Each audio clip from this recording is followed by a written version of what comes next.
Hi, everyone. Welcome back to the podcast. I'm excited today. I've got a lovely guest on the show. Kim, welcome to the podcast. Hi, welcome. Thank you. I'm so happy to be here. Well, I'm super excited because today we are going to be talking about money and money mindset, money abundance, and empowerment, especially for women. So, hmm before we dive into everything, can you give us a brief introduction about who you are and what you do? For sure. I love this. I've been working on keeping it brief, by the way. The short story, long brief.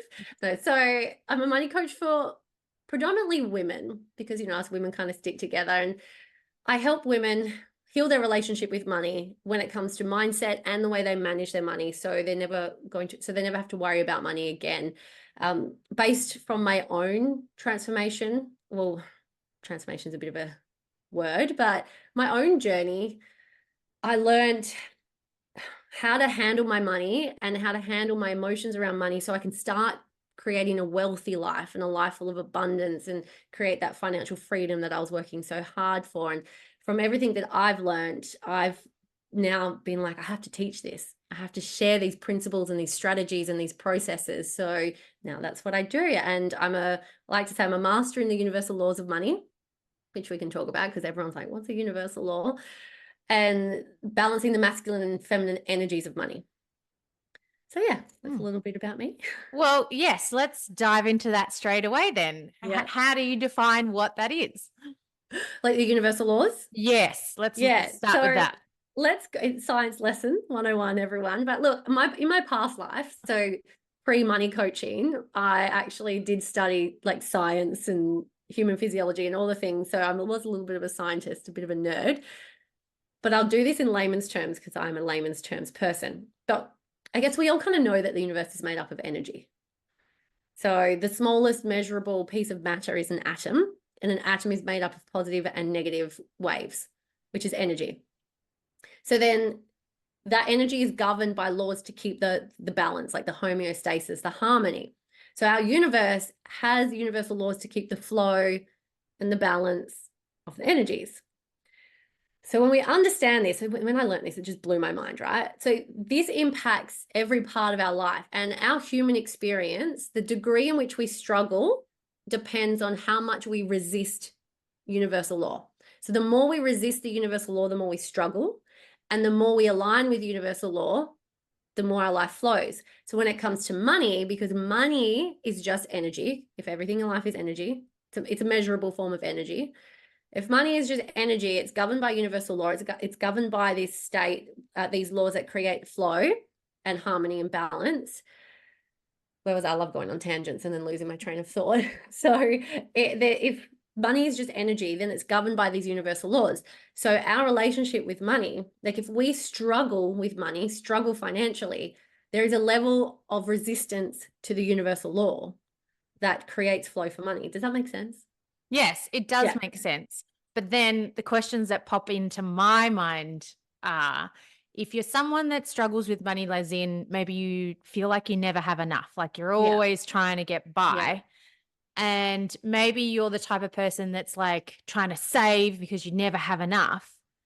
Is the saving a good thing then? Or are we supposed to be more abundant with our money to then attract more money? Mm. So this is where, because I was the lack, not enough, there's never enough struggle. No matter how much I earned, I still dipped into my savings. I was like the money hoarder with nothing to show for my hoarding. So I guess I wasn't really a successful hoarder, even though it was like, don't spend, like all these things. So I'm going to explain, like there's about 13 universal laws that I'm aware of anyway, but I have three that I then teach around and share around because these three are what changed. I love saying it's changed my life. As cliche as it is. So the first one is the universal law of circulation. So if you think about it, everything in life circulates. Well, energy circulates. It goes from positive to negative. It goes in cycles. Time circulates. The world circulates around the sun itself. Seasons, nature, our bodies, everything is in cycles. So I was just thinking, how am I going to explain this? what's the best way to do this? So money just circulates. Now, what happens if you're resisting the universal law of understanding that energy, money just circulates? It looks like I don't have enough. I'm going to run out.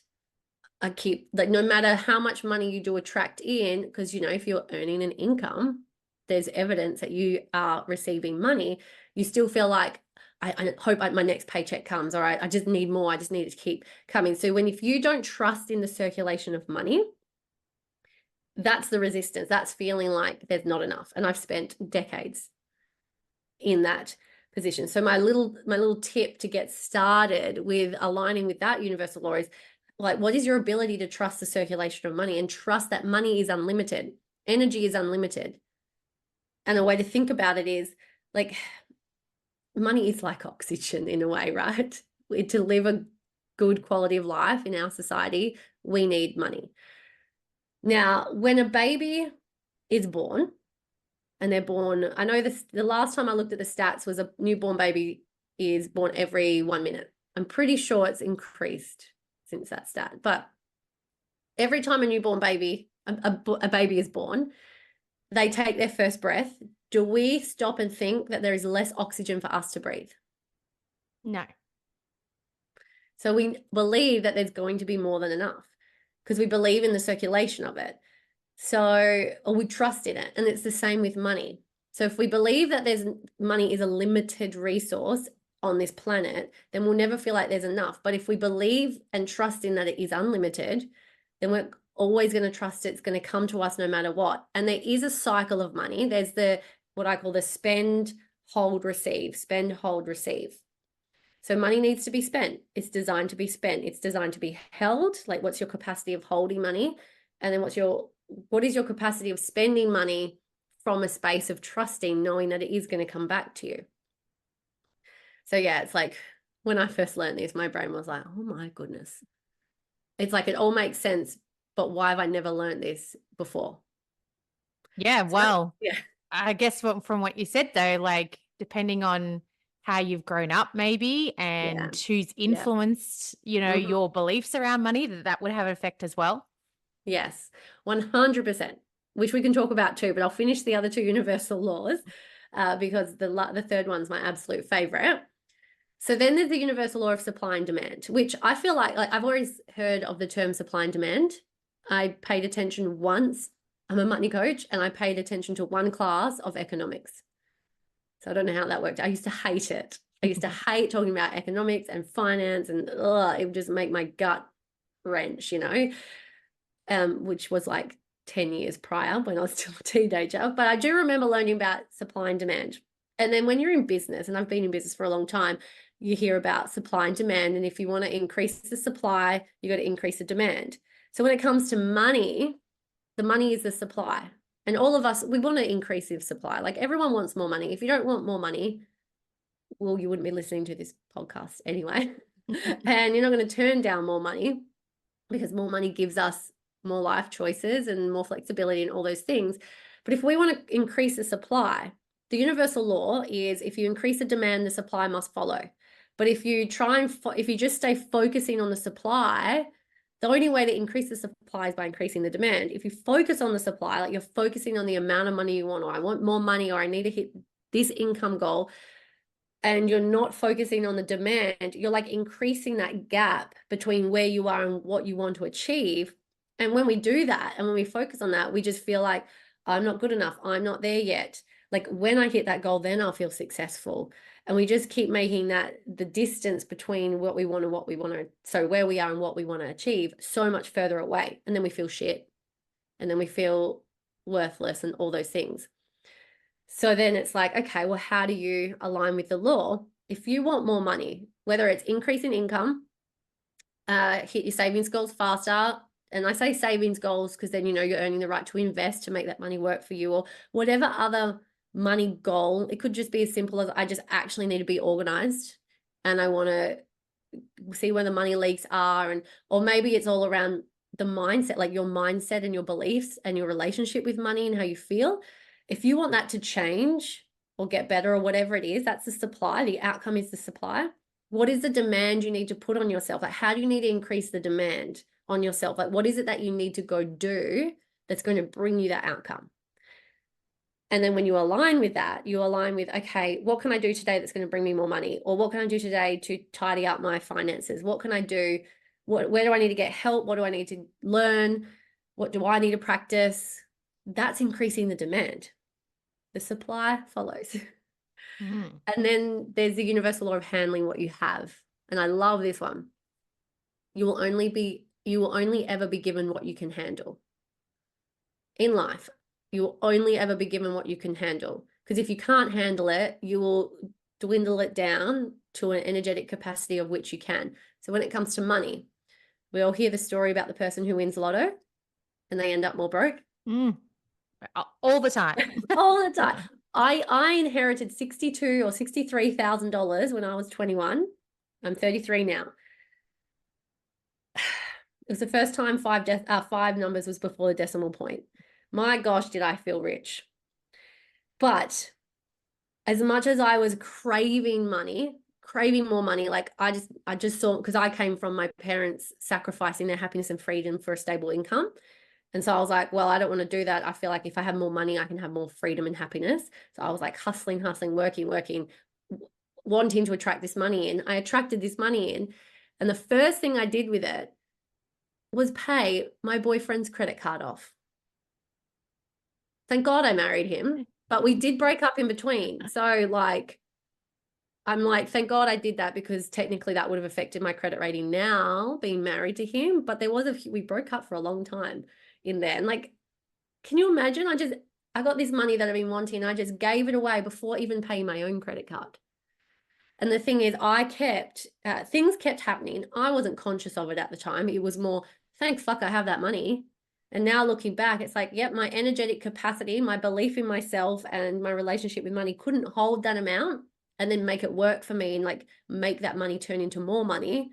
I dwindled it down to an amount that I could hold, which was pretty much zero. So you'll only ever be given what you can handle. So when this comes to, like, if you want more money, I break it down into two parts. There's the emotional or the energetics, and then there's the physical. So the emotional is like, how are you handling your emotions with money? If you have an electricity bill that you know comes once every 2 months, and you know every 2 months you get your electricity bill, but every single time it comes to your inbox, you freak the fuck out. Are you handling your emotions well, you are handling your emotions, but you're handling your emotions in a state of stress and reactivity. And like that, it's on that negative scale where how does the wealthier version of you handle your emotions around money? So if you can increase your capacity to handle your emotions and not be so reactive and volatile, things aren't going to stress you out as much. You're going to be able to handle more. Does that make sense? On that Yes. side? Yeah. And So then can say the question is then, how do we start working to change that, to get to that point? Yes. Well, it's the same with the physical turn. The physical, I say, is like how you're actually managing your money. Like, what's the first thing you do when you get paid? Like, are you scrambling and paying all the bills and stressing out and making sure they're covered? And then maybe if you're lucky, leaving some for yourself, or are you dipping into your savings constantly, feeling shit, even though you want your savings to grow? Are you guilty spending, even though you know you want to save for a house deposit or you want to invest, but you're like, fuck it, I work hard, I'm just going to go out, and then you drink some, alcohol, whatever, and then you're like, oh, online shopping. I've definitely been there, where it's so much easier to buy shit while you're boozy. Or online, just in general. It's so much easier. It's so much easier because you can quickly just enter, and then like, it's not like you have to go to the shops. But yeah, so how do you do this? Well, this is where I come in, of course, but there's so many other coaches out there as well, and programs and the support. It's just whoever you align with. But you have to do the work to reprogram your mind. Like, so my 3 key pillars of becoming your wealthy as fuck self, and I say that because wealthy as fuck is the brand. There is an asterisk. If you don't like swearing, then maybe don't follow me. But the wealthy as fuck framework is mindset, management, and manifestation. So you have to do the work to reprogram your mind, because your subconscious thoughts around and beliefs around money, that's what's running the show. So if they're aligned with there's not enough money, money doesn't grow on trees, rich people are greedy, and so on, your emotions and your behaviors are going to stem from that. So where do you need to go? Like, how do you need to go and reprogram them? Usually it's get a coach or go learn processes to do that. When it's the management side of things, like go learn a system, go learn how to, like I teach my signature money blueprint. So I teach you not to budget because budget is restrictive. So how can you manage your money that aligns with universal law, that everything's accounted for, you're not overspending, you're not, you know, using afterpays and credit cards out of reactivity and feeling shit later. Like it needs to be a strategy where everything's accounted for and there's no money leaks. So how can you go learn? Or there's books you can read. There's so much out there, but and this is the demand you put on yourself, right? See how all the universal laws, they all interlink. Yeah. So that's what I say to go do, how to handle your shit. And, you know, I guess it's sometimes contradictory because, especially with, you know, the cost of living crisis happening, you always see, well, I always see these articles that are like, you know, save, don't buy that coffee every day and you can save $25 a week, which adds up over a year to, you know, and then I think, well, but if that's your joy for the day, you know, going to get a coffee and then you're giving up that joy, you know, and you're in a stage in life, say you're like 45 and you can't afford a coffee every day, then I'd be like, you know, what am I doing? Where am I in my Yeah. life? Yeah. So I love this topic because I see it all, especially on Instagram. It's like, this is how much you could save if you just made a coffee at home. Now, there are a lot, and I never want to throw anyone under the bus, but I follow a lot of people who coach around money or give money advice, but they still give you advice from a scarcity energy, as in cut your coffees out, you could be saving this much. It's all about restriction and constriction. And remember, money is just energy, and the circulation of money, if that's restricted, like if we restrict our flow, if we stop the flow, that's stagnation. And stagnation equals death. Not you dying, but you know, the death of a thing. Like if a plant stops cycling and growing and expanding and evolving, it becomes stagnant. You're either growing or you're dying, right? So when you look at it that way, it's all around the energetics of it. So I don't teach, if you come in to my program and let's set up your blueprint and everything, I don't teach you to cut out your coffee because you could be saving. But if your savings goal, and I say savings, whether it's going to turn into an investment or whatever it is, but if that goal, if you the key to success is having a vision bigger than your bullshit, as I call it. If the bullshit is, I just really want my coffee every day and I shouldn't have to give it up, I don't want to restrict, but I love it, and like you just doing this thing in your head, but your vision is, I really, really want a house deposit by the end of the year because it would mean so much for me to buy my house, or I'll go on this trip or invest into this. When the vision is strong enough, you'll decide, and then you look at what is your funds, like with the income that you have. If you don't have the capacity to just go make more money right now because you work with what you have anyway, it's if I empoweredly sacrifice, that's what I call it, my coffee every day, but it means I'm going to hit my goal quicker and it feels fucking good to do it, then you can do it that way. But if you're like, and this is in my blueprint, we fit it in. If you're like, no, my like for me, as we record this, I'm currently doing 100 days wine free as a little challenge, but my soul food is wine. And if I had to completely cut out wine or going out at least once for dinner because I just absolutely love it, I'm going to feel shit. I'm going to feel this restrictive energy. So what I do is I'd include it in my blueprint. So I make sure I'm allocating money for it. So if you want your coffee a day and you know it's a 25, well, in Perth, if you want a coffee a day, it's definitely not $25 a week. Pretty sure Melbourne is way more expensive than Perth with coffee. It'd be at least like $5 to $6 a coffee. Over here, it's at least $6 a coffee, unless you buy the little that looks like a shot. Like, who has time for you don't want the small, you want at least a regular, which is now a large. Anyway, but you're looking at about $6. So what's that? What are 6 sevens? 42. 42. Thank you. I'm a money coach. I'm not a mathematician. So I have spreadsheets for that. No, $42 a week. If that one coffee a day absolutely brings you joy and you're like, I can still hit my bigger goal and maybe it's going to take a bit longer, then you do that. You get to make that empowered choice for yourself. But if you're like, and I have a lot of clients who do this, who they do a bit of an audit and they're like, fuck, I spent so much more on coffees than I thought, but I love my coffee. I'm like, okay, how many coffees, what's the minimum amount of coffees you can buy yourself a week that's going to tick your box for you? And they're like, 3. Okay, so that is 6, 3, 18-ish, $20. So you would allocate, not budget, you would allocate your $20 a week. So you can have your 3 coffees, but there's the other 4, for the other 4 days of the week. That's an empowered sacrifice because you want that money to go towards the bigger goal. Or maybe you're overspending.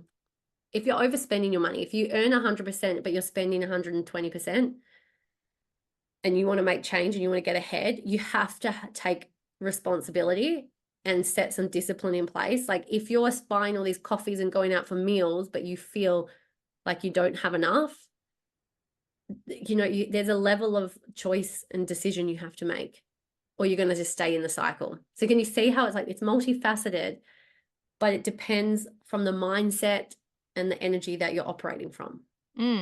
I love that version of it because it's a totally different feeling if you're making, the empowered choice to not do that because you'll have a different goal. Yeah. But I do want to ask, from that sort of sense of someone that may be overspending, it's so easy nowadays with credit cards and afterpay and things that have popped up. If somebody's listening in and they are going, well, it's okay if I get that now because I'll just use Afterpay. What's your take on that being a strategy? I love this. I literally was just on a coaching call within my, like literally on this topic, because we had some new ladies come in and they're in that position.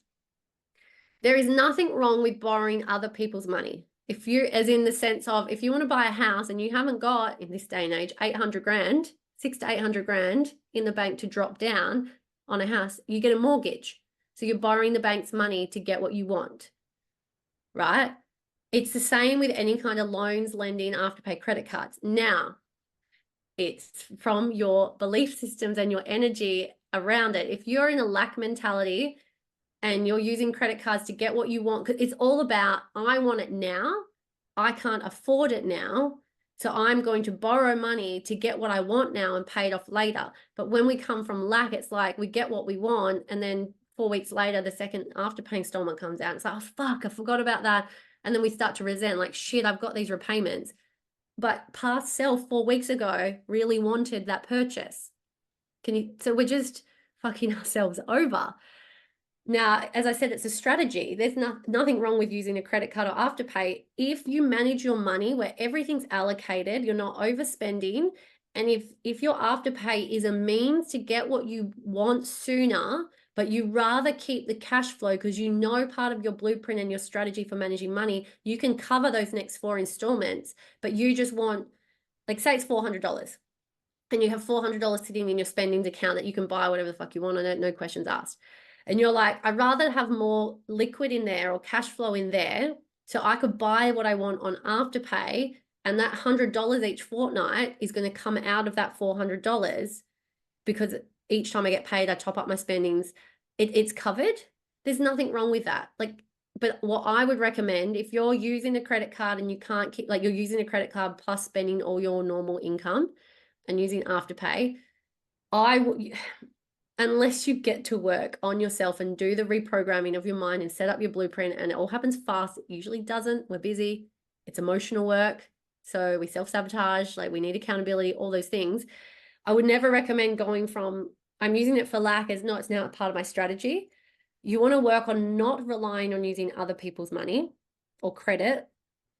And you want to work with the money you do have to stop overspending. But then, and this was me, it took me a solid 3 years from doing the work to building the discipline. I can get my clients there faster now, but to solid discipline of, I now use a credit card because I use the features, like I want the points, right? But it's all a part of my strategy.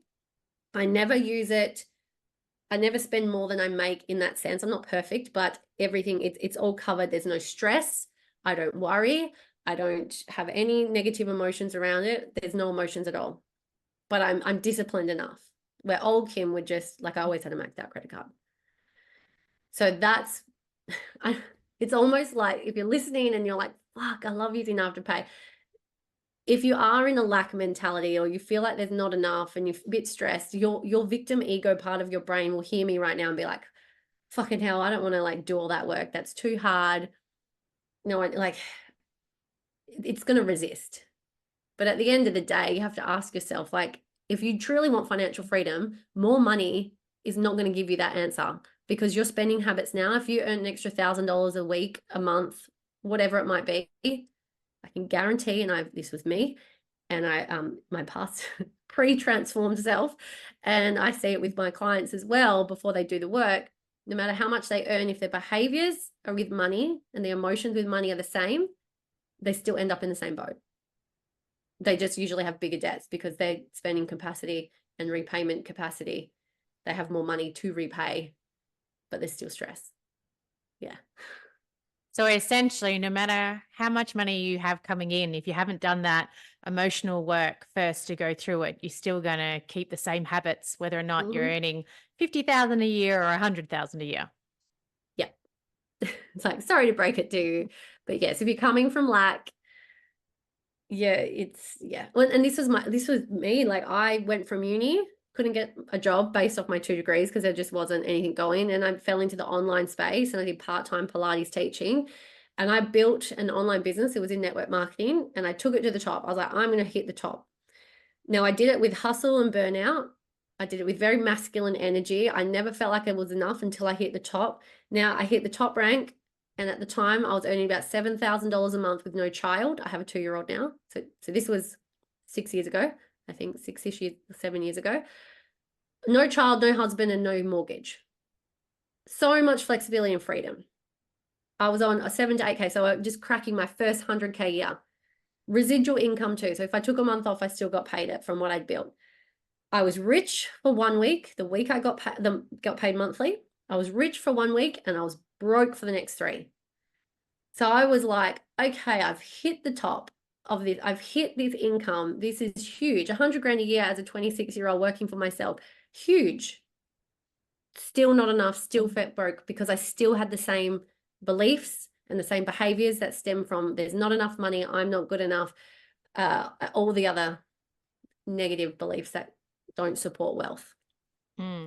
And, sidestepping from this topic, do you think it's a good idea for people in general to have like an emergency fund? So, if things do go wrong, that maybe they have to have time off work or something, that they have something to fall back on? Yes. Oh, I love this question too, because I do personally get triggered when I see big name money financial advisors and whatnot online say you have to have an emergency account. Now, you got to hear me out on this. We attract everything in our life, right? We're always manifesting. Now, if you were to have an emergency fund, I'm saving up in case there's an emergency. What are you likely to attract or manifest? An emergency. An emergency. If you have a fire extinguisher account, you're going to be constantly putting out fires. If you have a safety net, you're going to be constantly needing to catch yourself. So yes, you want money in the bank. You want, I call it liquid in the bank, right? So that you want a cash cushion. But if it's from the verbiage, like emergency account is around the verbiage of lack. Like, what if something bad goes happen? Like fear mongering. There's not enough money. I need something in the bank. You're going to attract having to spend it. Now, I know that if you build an emergency fund, you don't want to fucking touch it. What if you had 10 grand, 20 grand, 50K sitting there? Fuck no, I wouldn't want to touch it. I want to be like, yes, I've got that in the bank. So even if you had the emergency and you touched it, there was going to be a part of you, especially subconsciously, there's going to be a like, see, look, you could save it up, but it had to be spent. And you would consciously justify it being like, well, thank God, because if I didn't have it. So it's all literally change the name. Don't call it emergency. Don't come from lack. Call it something. And this is where like the feminine energy of money comes in, because money, numbers, savings in the bank's very logistical, very masculine. And we need the balance, especially as women. So I say, call it something that lights you up. Call it something sexy, fun. Mine is literally my savings do not touch. Now, that might not sound that fun, but my husband needs to read do not touch on the account. He doesn't touch it now, but 6 years ago when we started this, he needed, bless him, love him, but he needed the memo. And I'd done enough emotional work to not, I don't even care if it's savings. I don't have any emotion around it. But right now we have if you're just starting out, there's emotion around money. So it could be your cash cushion, your wealth creation, self-worth account, future self or future investing or financial freedom. It doesn't matter.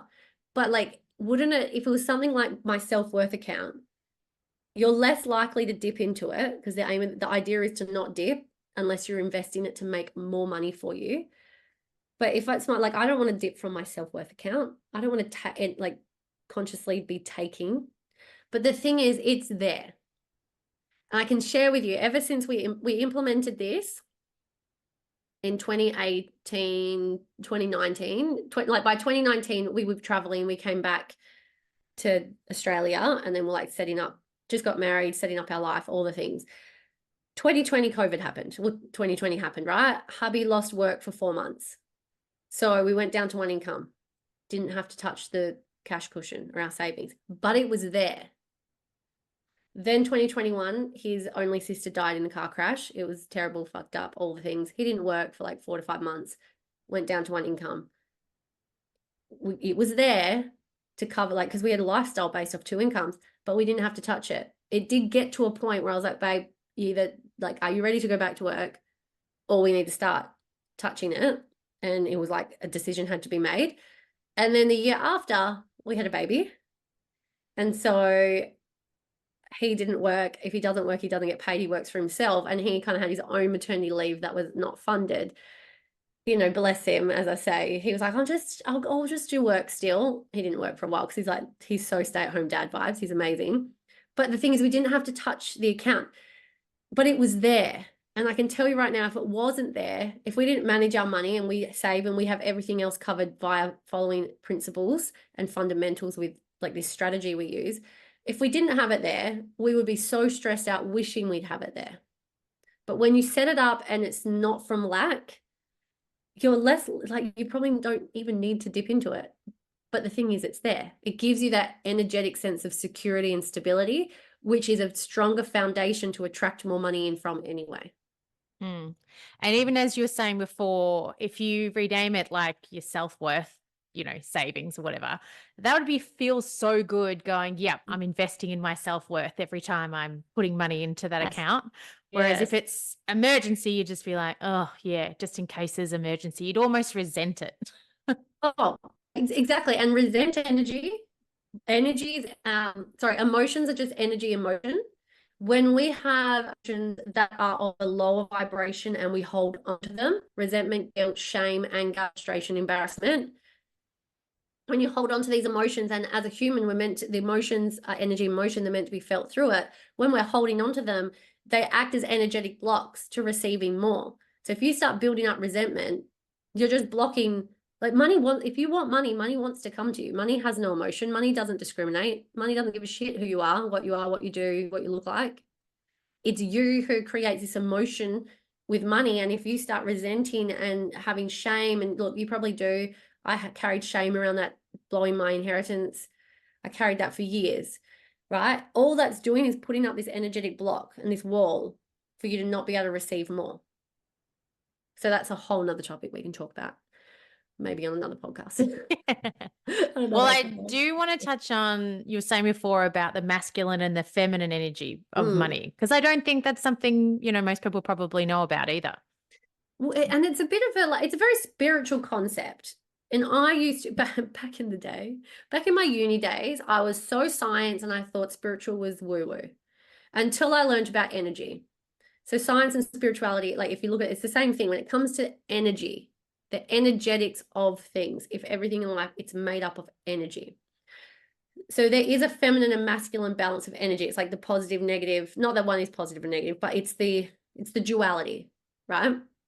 So there's duality of money because there's duality of everything. Even though I'm female, I have masculine qualities and feminine qualities, and you can have healthy and toxic qualities depending on, and this is tangent, like depending on your trauma, your life trauma and life experiences and beliefs and all of that. But when it comes to money, the more energetic side, your emotional side, let's say your relationship with money is made up of the emotions and then like the physical logistics. the emotion that is a feminine energy. It just aligns with the laws of feminine energetics, which is like nurturing. I'm like really clear on all the like toxic traits of them all, but like the healthy traits, like nurturing. What else is there? There's other ones there. Nurturing, trusting. That's a really healthy feminine energy. And then the masculine is like discipline, leadership, independence. And that really covers the logistics of money, which is actually managing it, the numbers on the screen, which is, if you think about it, a lot of, I guess, well-known, because most of us know the well-known people who are in money, coaches or speakers or teachers, the men usually are the ones talking about how to manage it, and the women are the ones talking about the mindset and the energetics. Mm. And I've worked with both, and that's why I found you can't just do one or the other. You need harmony with both. I love if your video little hand. Harmony. So And does that help explain it? yes. And if that's the case, say, if you are like, yep, I'm going to change things, I'm going to pay attention to my money more and look at tracking my finances, essentially.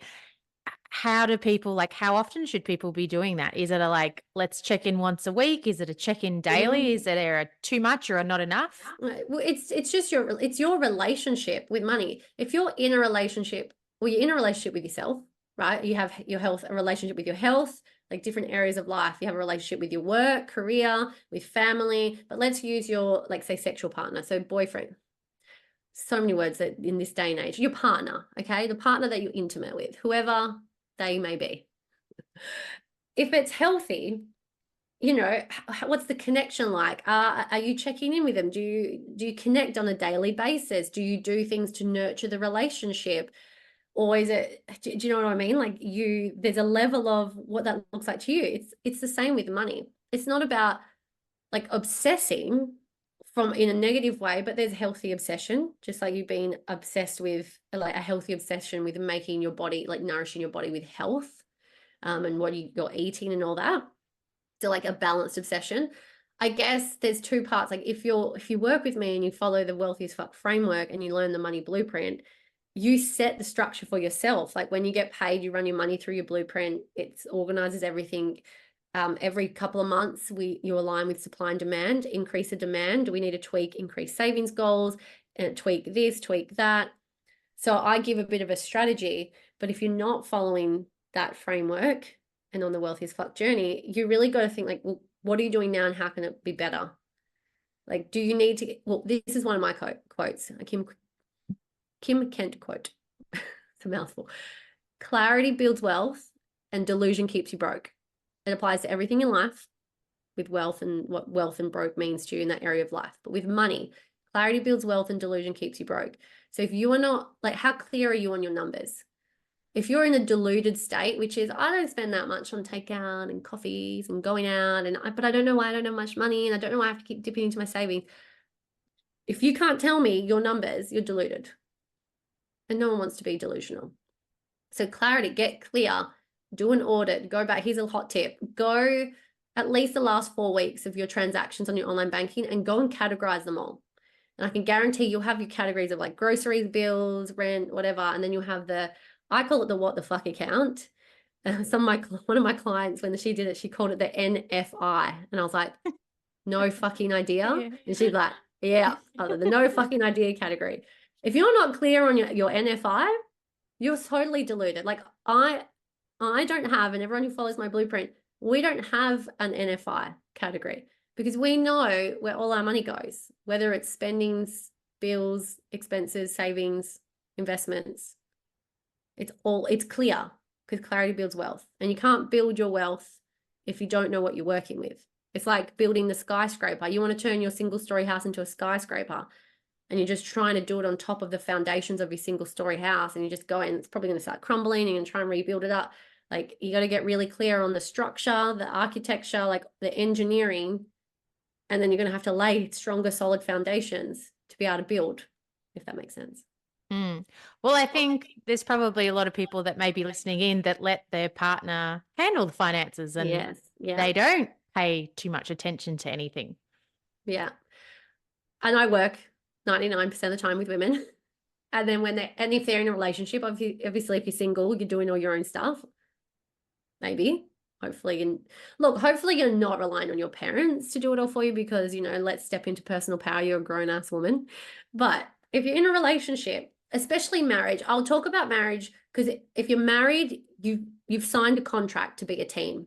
So everything in your life is shared in that sense. If you're not married, you could be keeping your finances separate or whatever. Like, I'm not going to give advice unless it's personal.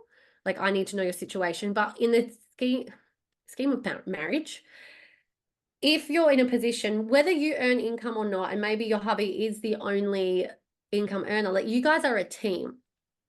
And a man, if it's a healthy relationship, the man wouldn't want to control you. Okay. And then we're not going to go down that topic, because then I'm not a relationship coach with this. We don't want to open up cans of worms or trigger anything. But as a general consensus, the man doesn't want to control you. The man wants a woman who can make decisions for herself. It's sexy. It's empowering. You've got to come together as a team, right? But it's about being healthy feminine, healthy masculine. And I speak from experience, because I was always the masculine, but I've always come from a masculine state because I had so much anxiety and childhood trauma and all of these things. Trying to control my hubby with money, we used to want to wring each other's necks. Like, I'm surprised we didn't divorce before this. Like, we would have divorced about money, which is what my parents did. I would have just repeated my childhood. But it's about coming together as a union, and having those conversations and being able to have those conversations and knowing you're a team. So you've got to establish what your values are, what your boundaries are, like what your standards are, what you both want. If you're earning money yourself, but you're letting your hubby or your partner manage it all, then you're handing over your personal power, which I highly recommend do not do. If you work with me, we bring you back into personal power, right? So, because that's your self-worth. That's your sense of self-worth. But then you create a system that balances out the team structure. But I guess I can't give, it's very general. I don't even like saying advice. I'm not a financial advisor, but it's very general advice, because it really depends. Everyone's relationship is different, but there are principles you can follow. And I will say this, I didn't want to join my money with my husband. So we were married, and it was about a year after, and then that's when I kind of really got stuck into this work. And I remember sitting with one of my first money coaches, and I was like, I'm not joining with him. I'm not, because I had a little bit of savings in the bank, and he came from lack as well, but I came from the hoarding lack, and he came from the just spend, more will come, but you just blow it, constantly blow it, no financial future planning, nothing. And she's like, my coach was like, so which one of your parents got stabbed in the back financially? And I just burst into tears, because my mum, look, I can see as an adult now, looking back on the divorce, like, I could understand both sides.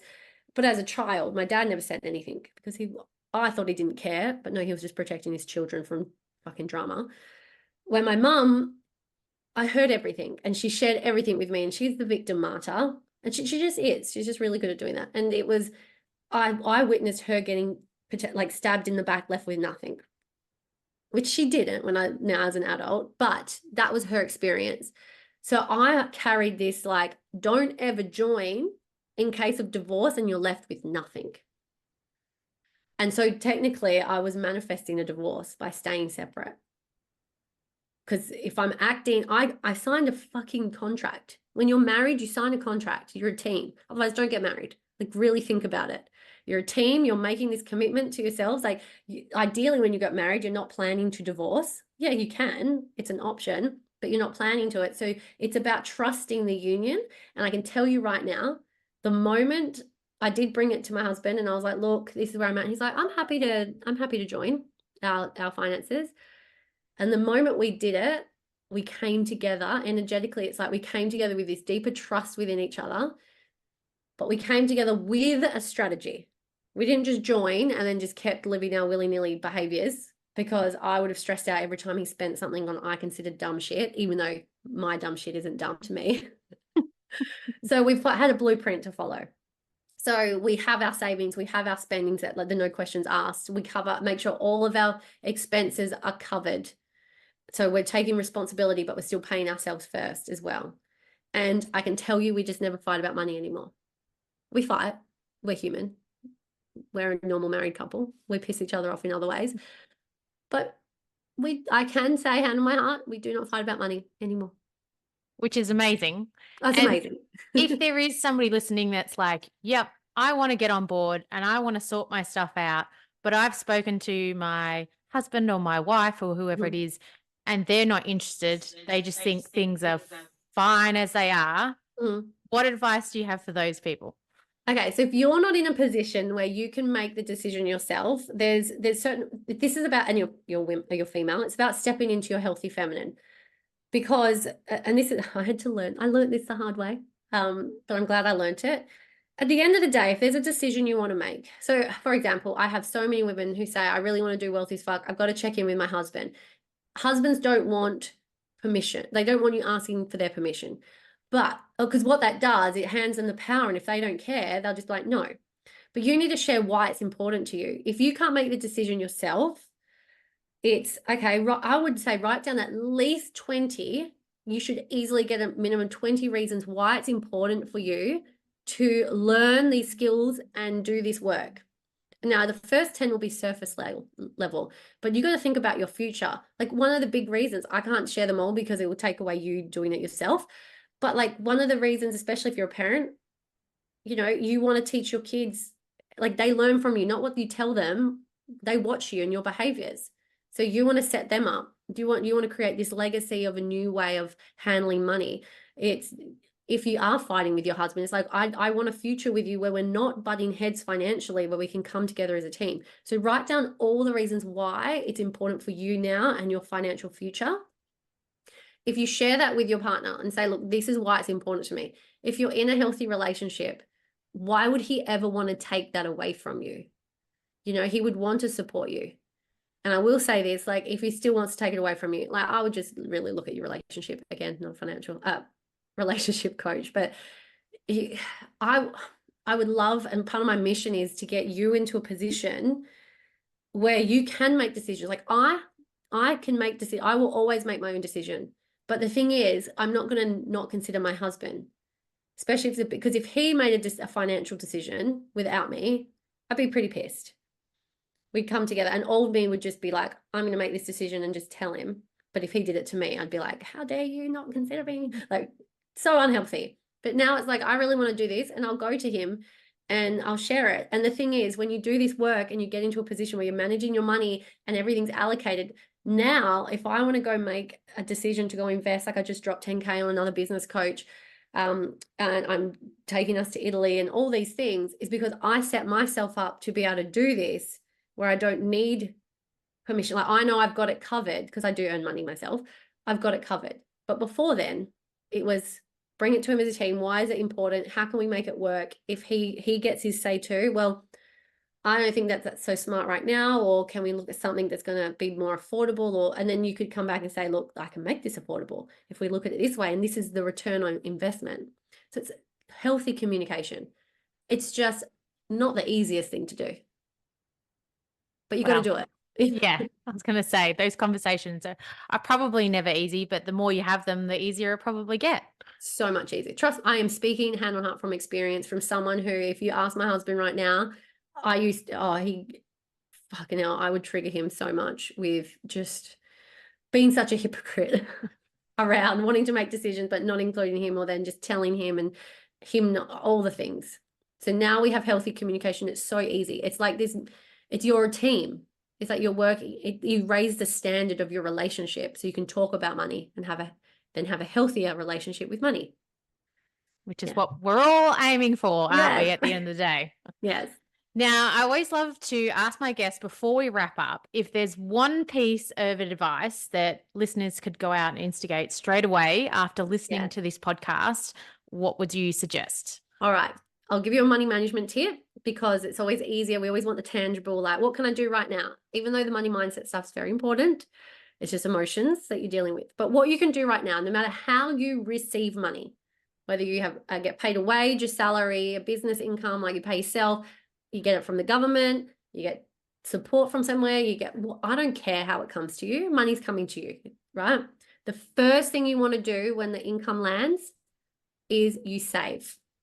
So energetically, you're sending money to your self-worth account, whatever it is, that do not touch account, first before anything else. Because you are the most important.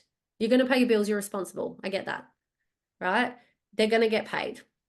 But pay yourself first. And look, I didn't make this shit up. This is principle. This, if you go and start learning from other people, you'll notice it's a theme. There's no secrets to this. It's just has been kept a secret because it doesn't get taught generically or in schools and stuff. So transfer to your savings first. Make yourself most important energetically. Like, you're appreciating yourself. You're your greatest asset. You and your family are your greatest asset. Don't even put into your kids' savings first, because you can't make your kids more important than you, because all they're going to learn is to make other people more important than themselves. And as a parent, I don't want my child thinking that she has to put everyone else first. Like, I've lived a life of people pleasing. It's draining. So yeah, you've got to appreciate money first. Invest in your biggest asset first. So put money into your do not touch account, and then there's lots of other steps, but that's what you can do first. Amazing. Well, I think that's a simple thing that everybody can do, and just start off. And as you said, even just that process is just building up, your energetic worth at the same time as putting yourself first and aligning that with your money. Yes. Yeah, exactly. Now, where can our listeners reach out and connect with you and find out about your programs as well? Sure. Well, look, I'm on Instagram. Instagram's like the key place I hang out. I've got on my website. I'm sure we'll put some links in the show notes anyway.